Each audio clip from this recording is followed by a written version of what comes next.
Departamento Mercedes en la provincia de Corrientes. Hay una historia latente en el pueblo guaraní.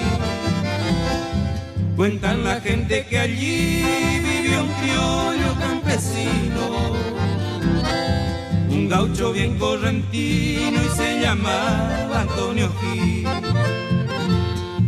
Le entraron a perseguir por cuestión de rebeldía. En los montes lo seguían toda la autoridad. Muy astuto y audaz entre la patrulla andaba. Su reliquia lo amparaba, no lo podían hallar.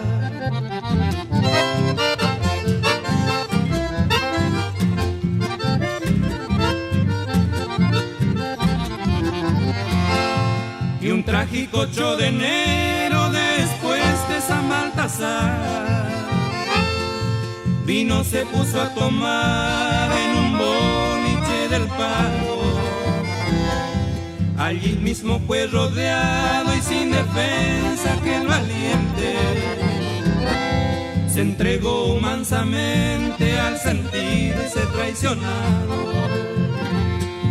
Y en posición tortuosa colgado de un espinillo, el rastreador que era un indio ejecutó su sentencia, usando el propio facón del gaucho allí vencido, y que él mismo había ofrecido sin implorarle clemencia.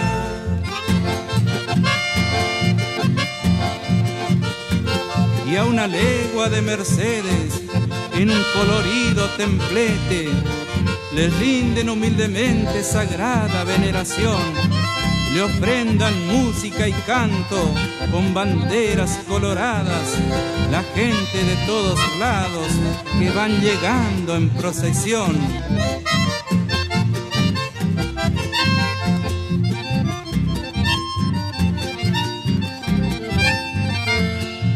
Cuando volvió la partida de regreso al poblado, la orden había llegado declarándolo inocente.